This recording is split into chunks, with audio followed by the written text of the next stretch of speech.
You're not buying her like cattle. Logan Harrison's voice tore through the crowd like thunder.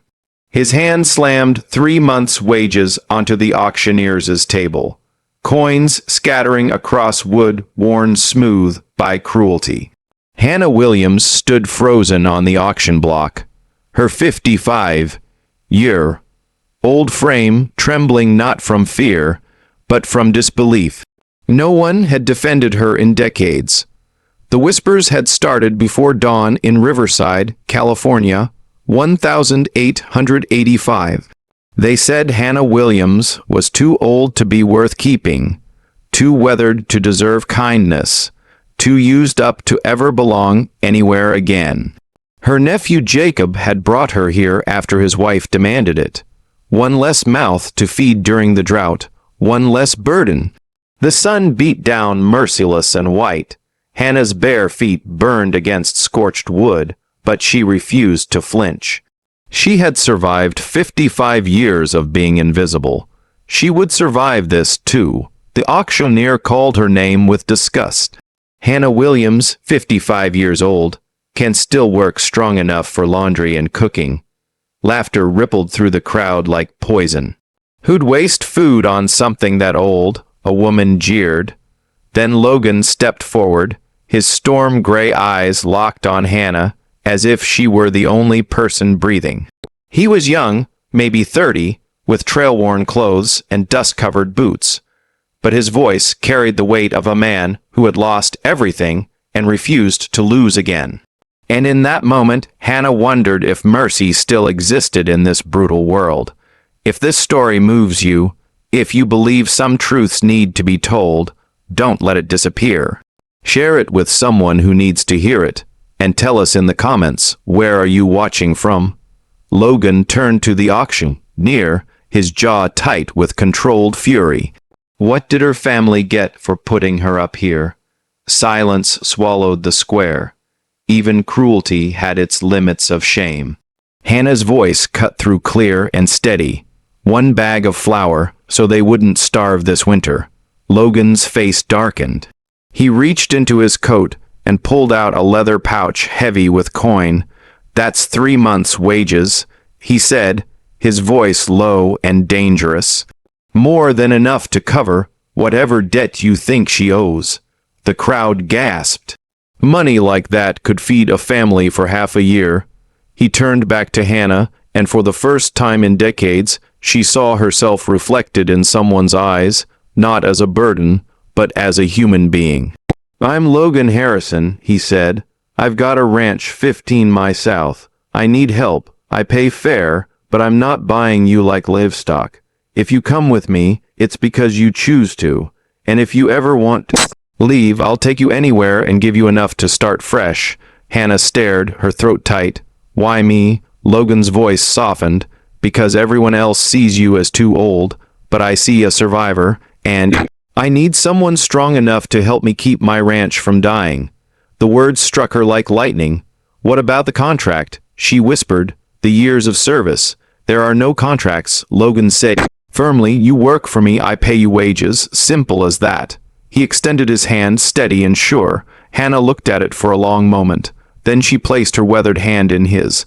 The Harrison Ranch stretched across golden valleys that seemed to breathe under the California sun. Hannah stood in the doorway of the small guest room, her chest tight with emotion. A real bed. A door with a lock on it. The inside, privacy, dignity. She had not known dignity in years. That first morning, Logan made coffee and set out bread and preserves. Figured we'd need something filling, he said. Long day ahead. No commands, no cruelty, just respect. They worked side by side, checking fences and assessing the barn. Hannah moved with the efficiency of someone who had spent a lifetime working without complaint. When they reached a collapsed section of fence, Logan began unloading the tools. These posts weigh about 50 lb each, he warned. Don't strain yourself. Hannah lifted 2 posts, one on each shoulder, and carried them to the work site without breaking stride. Logan stared. You're going to hurt yourself. She shook her head. I've carried heavier. His expression shifted. anger flickering not at her, but at the life that had demanded strength through suffering. Then your nephew worked you into the ground. Yes, Hannah said simply, but at least now I know what I'm capable of. They worked until the sun dipped low, sweat soaking their clothes, muscles aching, but hearts lighter. By evening, Logan said something that made her breath catch. If anything in the house doesn't work for you, we'll fix it. You tell me and we'll make it right.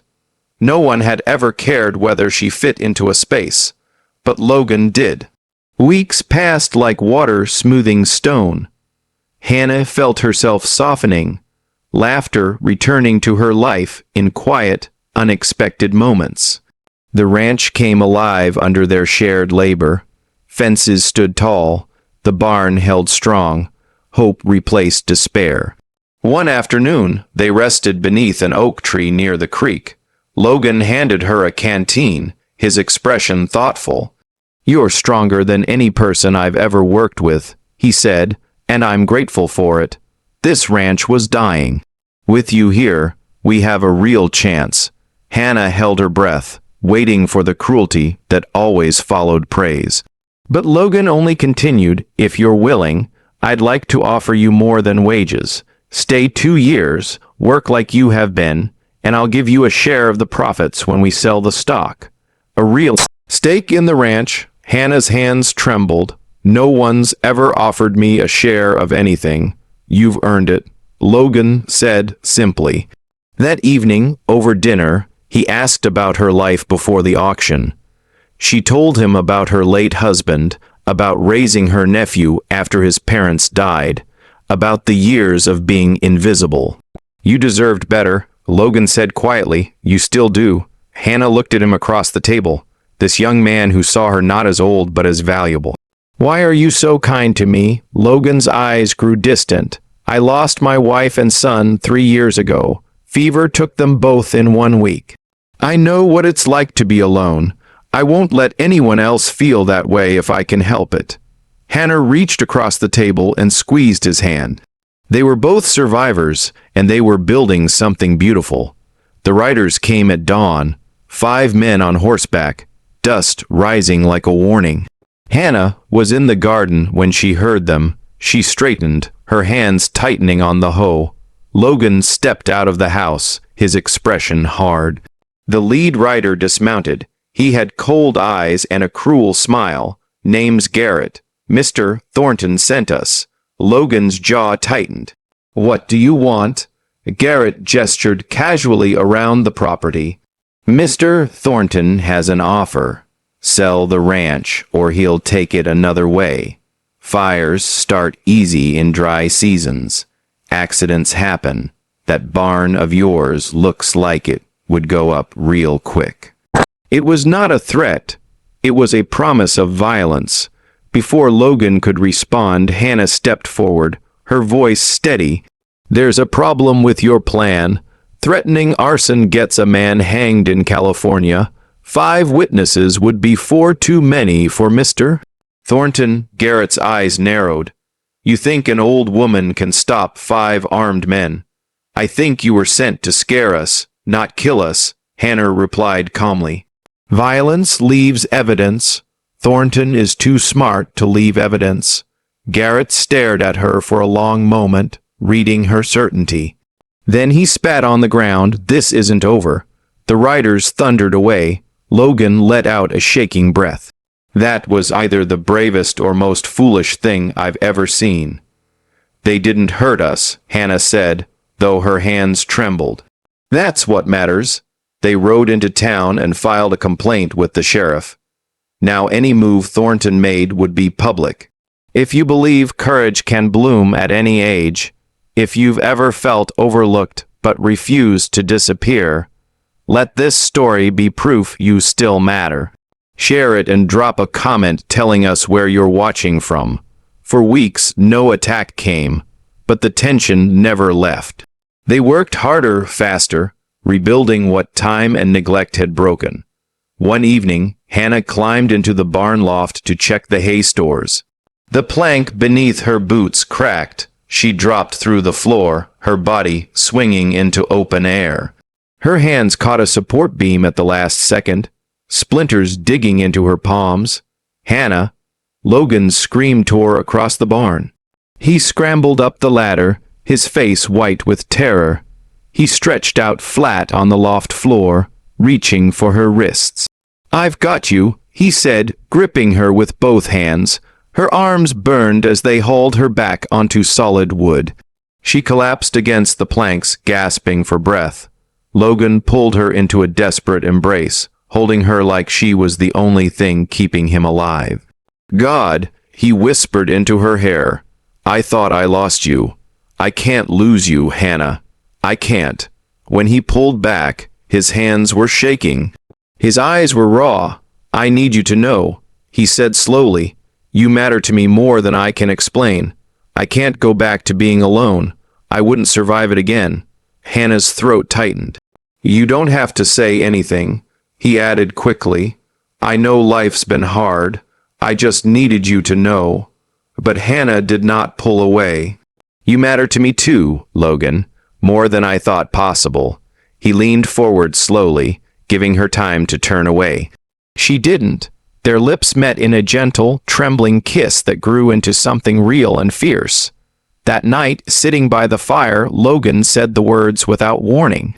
"Marry me?" Hannah's breath caught. Logan rushed on. "I know it's fast, but Hannah, I love you. I love your strength, your courage, your loyalty. I loved my wife and son, and I'll always carry them in my heart. But I love you too, and I don't want to spend another day not being married to you." Tears filled Hannah's eyes. "I never thought anyone would want me," she whispered. "Not at my age, not after everything." "You're not too old," Logan said fiercely. "You're exactly who I need, exactly who I want." "Yes," she said, her voice breaking with joy. "Yes, Logan, I'll marry you." Winter hit the ranch hard that year, but they faced it together. One blizzard brought a young woman half frozen to their door.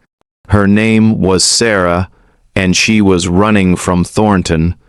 He had tried to force her into servitude by threatening her family. This time, Logan didn't just go to the sheriff. He brought back a newspaper reporter. Sarah told her story. The sheriff filed charges, and when they rode to Thornton's ranch with a warrant, his empire began to crumble. Thornton screamed at Hannah as they hauled him away. "This is your fault. You'll lose everything." But Logan sat beside her, taking her weathered hand in his. "No," he said quietly, "we'll be just fine because we have each other." 2 days later, the sheriff married them in his office. "I do," Logan said firmly. "I do," Hannah said, the words ringing like freedom. Spring painted the ranch in green and gold. Life returned to the land. Joy returned to their home. Sarah stayed with them, becoming the daughter Hannah never had. One evening, as the sky burned orange, Hannah took Logan's hand and led him to the porch. She had been nervous all day, her stomach fluttering with a secret she could barely believe. "Logan," she said softly, "I need to tell you something." He turned to her, concern flickering in his eyes. "What is it?" She took a breath. "The doctor came by yesterday while you were in town." Logan stiffened. "Are you ill?" "No," Hannah said, her voice trembling with emotion. "Logan, I'm going to have a baby." He froze. For a long moment, he simply stared at her, his expression shifting from shock to wonder to overwhelming joy. "A baby," he whispered. His hand moved to her stomach with reverence. "We're having a baby." Tears streamed down his face. The life he lost, the life Hannah never thought she'd have.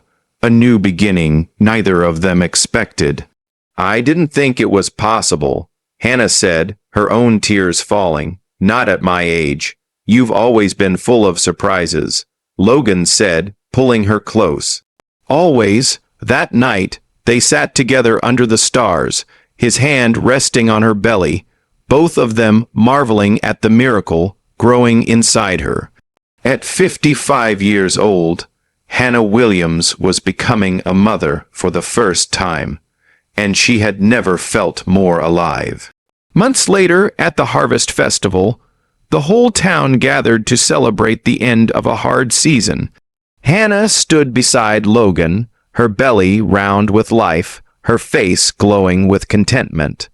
Logan surprised her with a silver bracelet he had made himself carved into it with 3 images: a mountain, a barn, and a strong woman standing tall.